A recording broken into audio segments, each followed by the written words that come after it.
magaalada Nairobi-na nin Soomaali ah ayaa ku xaniman dhakhtar ku yaala magaalada Nairobi oo loo haysto lacag lagu daweeyay oo cadadkeedu gaadhayo $90,000 isla markaana loo diiday inuu dibadda u soo baxo ilaa uu lacagahaasi bixinayo. warkaasi waxa inoo haya wariyaheena Maxamed Baashe Khaliif. Soomaalida iyo muslimiinta ku soo arkay isbitaalka Aga Khan waxay ahayd wax naxdin leh. Yusuf waa nin Soomaali ah kuna noolaa deegaanka Bangal ee gobolka Waqooyi Bari ee waddanka Kenya. waxa ku soo booday xanuun culus waxaana maskaxda kaga furmay dhiig. gaarisa waxa laga qaban waayay waxaana loo soo gudbiyay Nairobi. waxa muddo 3 bilood lagu dabiibayaa isbitaalka Aga Khan ee Nairobi. waa qoys danyara 9 milyan oo lacagta Kenya una dhiganta $90,000 ayaa isbitaalka Aga Khan u haysta.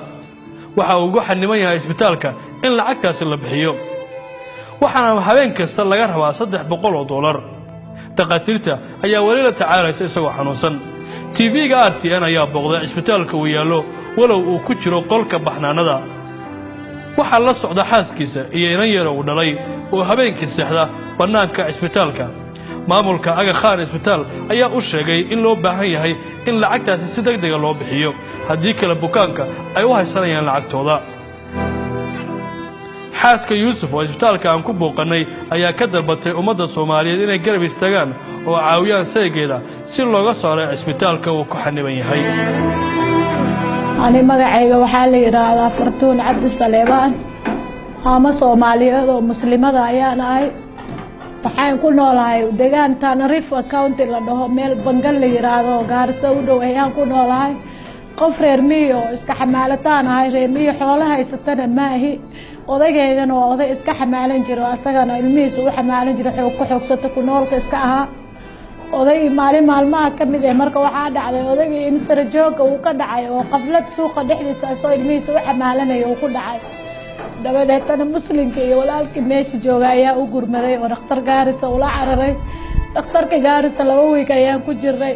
dib dambe waxay yiraahdeen anaga waxba kama qaban karno ninkan si degdeg ah waa in dhakhtar Nairobi loola cararaa. ilmaygana waa 11 cunug oo ilmo yar oo isu baqada ee waxa haystaan malaha.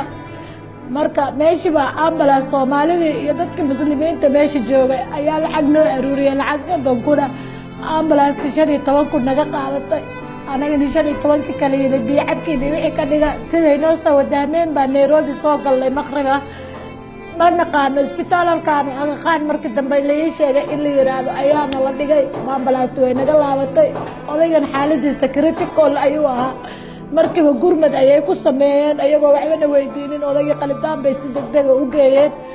dib dambe qalitaankii way ku guuleysteen laakiin ninkii hal bil ayuu ICU yaalay. dabadeetana ICU-gi way ka saareen. HDU way keeneen maskaxda ayaa laga qalay oo dhiig u fariistay. HDU-gi waa laga soo saaray. hadda wardka ayuu joogaa. hadda 3 week intii dhanna waxayna dhahay waa baxaysaa oday waa la bixinayaa lacagtii waa inaa soo shubtaan. lacagtii markaa weydiinay waxayna yiraahdeen waa lacag 9 milyan oo Kenya ah oo u dhigata $90,000.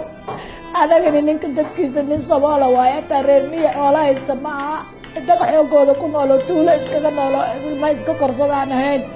hadda iyo dal meeshaas ayaa ku xayiranahay. odaygiina waxaa la yiri lama bixinayo waa ilaa lacagta la bixiyaa. sidaas ay tahay lacagta bil habeen walba way ku sii darsanaysaa way ku sii socotaa. marka waxaa la walaalay muslimiinta dal iyo dibad waxay joogaan in la ii gurmado la caawiyo sidii meesha gacan bini'aadan ayaa ku jira gacan Ilaahay baa ku jira inuu Ilaahay gacan bini'aadan iga saaro. Soomaalida iyo muslimiinta kulli waxaa ka codsanayaa inay i kaalmeeyaan odayga meesha la iga saaro. waxaan haysta malaha ilmahayga hadda waa 11 iyo hooyadaya waayeela tuuladii baan uga imid. muslimiinta ayaa wax u aruurisaa ayaa wax siisaa. marka walaalay Soomaalida muslimiinta gabar Soomaali oo muslimada ayaan ahay inay gurmataan ayaa idinka codsanaya. wa alaykum salaam wa billahi tawfiiq.